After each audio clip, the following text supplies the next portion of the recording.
You're listening to the Joe and Rosa Show, proclaiming the gospel through word and through song. Hi, and welcome to the Joe and Rosa Show. I'm Joe. And I'm Rosa. And today we have Proverbs 31 speaker and Lifeway author of the book 5 Habits of a Woman Who Doesn't Quit, Nicki Koziarz. Hi, Nicki. How are you?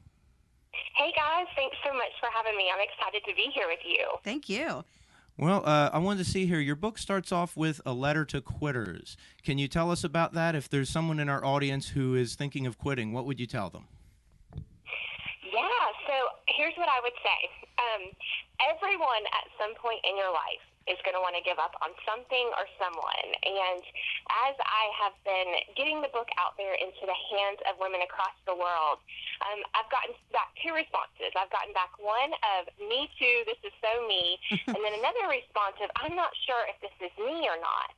And so I wrote the letter to quitters to really just bring that reader into this concept of the book. I wanted them to know, hey, I am way worse than you will ever be at any of this, so I wanted to make them feel better about themselves, but then also let them feel like I'm their friend. I'm not their teacher or preacher or counselor. I'm just a friend who wants to walk through this with you. Yeah, well, I definitely, it just struck a chord with me personally about quitting and the whole concept of not following through. That really struck a chord with me, and I believe it does with your readers as well. And my understanding that this whole journey started out with somebody close to you telling you that they couldn't count on you when they were having a certain fundraiser, and that person was your husband. Can you tell us what happened? Because I understand that's how God sort of started this whole concept and the whole book. So what happened that day with you and your husband? Yeah, so that's still pretty a tender place in our house. Oh, no. But yeah, I had agreed to help my husband with a fundraiser for a mission trip that he was going on. And I had completely forgotten about the commitment, which, hello, I think a lot of us just quit things because they're not, top priority anymore. We don't forget about them. We don't make them a priority on our schedules. And that was exactly what had happened with this commitment. And so the thing is that my husband and I have been married for 15 years, 16 now, 15 at that point. And he really had just felt frustrated with me about several areas in our marriage, not like huge, like infidelity and things like that where he couldn't count on me, but just little things that turned into big things. And so I think this fundraiser was kind of like the icing on the cake for him. And he said some really hard words to me. He said, Nicki, sometimes I just don't feel like I can count on you. And the next few moments, I definitely exuded the Proverbs 31 wife. I slammed doors and, threw laundry and huffed and puffed around the house because how dare him say something like that to me, right? Like, that's not a nice thing to say to somebody. And the next morning, I woke up and I was having my time with God. And honestly, y'all, like I had gone into my quiet time asking God to give me a verse to give to him to show him that he should not talk to me that way. Wow. And it's always dangerous and detrimental when we arrive before God with our personal agenda and ask him to bless it. And so the Lord gave me a verse. Oh, yes, he did. But it was the verse in Luke that says, whoever is faithful here, I'll take there. And so it's basically talking about the next places that we want to go in our lives. We have to be found faithful right where we are.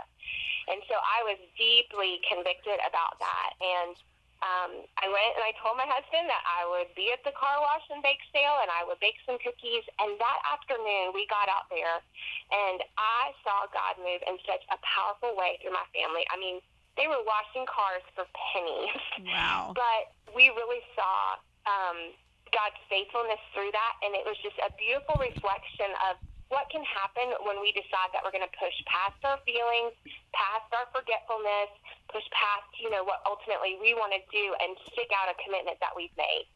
Wow. Well, can you tell us what's your favorite of your 5 habits? Oh, for sure, she stays open to the movement of God.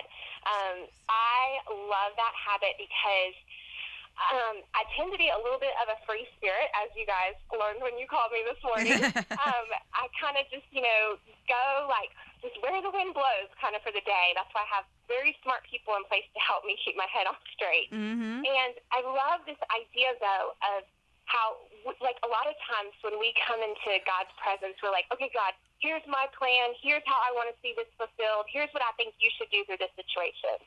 And then God's like, yeah, okay, I've got this under control. Don't worry about it. And it ends up looking like nothing we could have ever dreamed or imagined, but it always looks better than how we ultimately pictured it could be. So learning to stay open to his movement, it's rhythm in our lives. It's constantly walking through this ability and certainly we see God's blessings.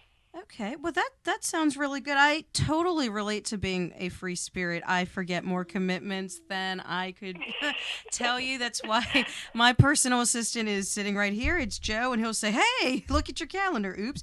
And so you're speaking from the book of Ruth that God gave you these different habits from, and habit number 1 you talk about was accepting the habit of refinement. Can you tell us a little bit about that and what that looks like? Yes. So habit number 1 is she accepts the assignment of refinement. And y'all, of all the habits, I'll be really honest with you, this is my least favorite one, and it's many of my readers' least favorite ones too, because as a generation, I think we definitely want that easy button, that Facebook commercial that we just press that button and it just feels really easy to pursue the things that we want to accomplish in our lives. And sometimes when I think about my relationship with God and the dreams and the plans and the purposes that he's given me, I often wonder, like, why is it so hard to pursue this dream, God? Why is this not easier? Like, I'm doing this for your kingdom, for you. Why does it have to be so hard?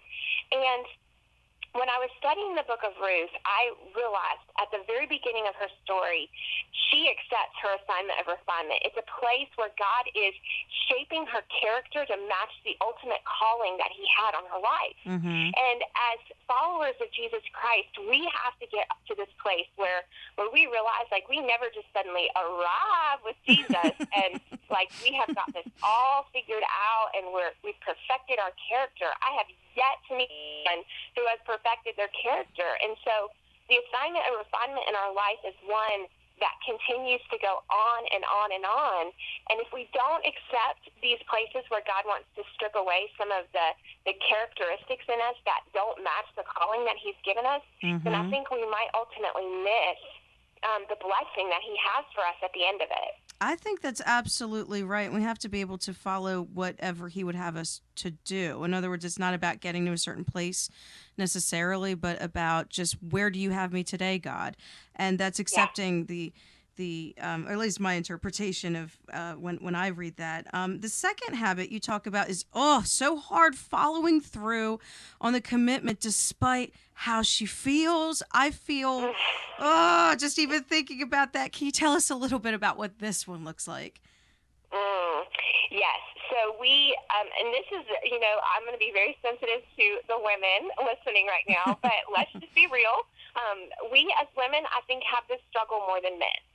We have a lot of feelings, hormones, things inside of us that try to dictate our direction a lot of days. And so I talk about this concept in habit number 2 about being a quitzilla, which is furious, sped up, and fast to walk away. And I kind of pulled that concept from the Bridezilla shows that used to be on TV.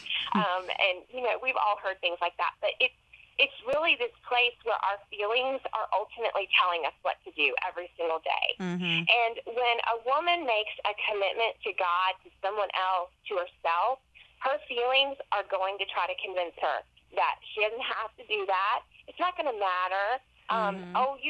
You don't feel good today. It's okay. Just take another day off of working out and things like that. And I know that because I'm like the queen of quitting here. Like, I have recognized that so much in my life. So when a committed woman learns to choose what she wants most over what she wants now, she's on her way to victory.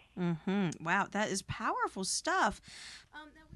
And that's all the time we have for today. You can join us next time for the second half of our interview with Nicki Koziarz. You can find us on lifeinsidethehouseontherock.com, and you can find Nicki's book on number5habitsbook.com, or you can look up 5 Habits of a Woman Who Doesn't Quit on Amazon or anywhere else books are sold.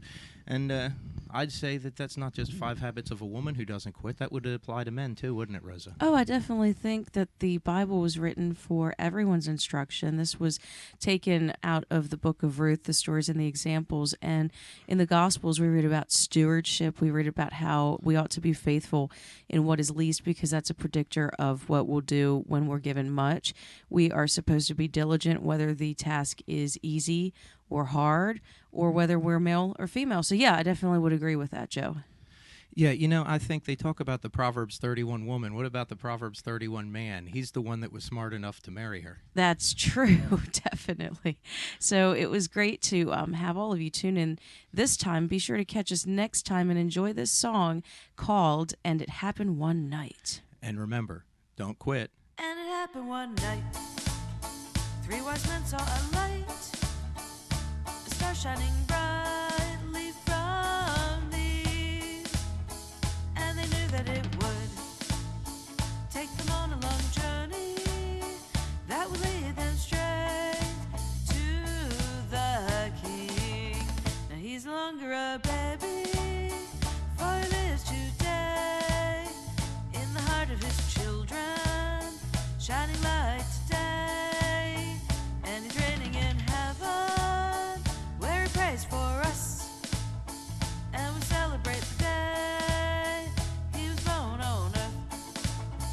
And it happened one night, shepherds saw a sight, angels singing out glory unto him. So they went out to see the newborn baby, and it was as they said, they found the King. He's no longer a baby, for he lives today in the heart of his children, shining light today, and he's reigning in heaven, where he prays for us, and we celebrate the day he was born on earth.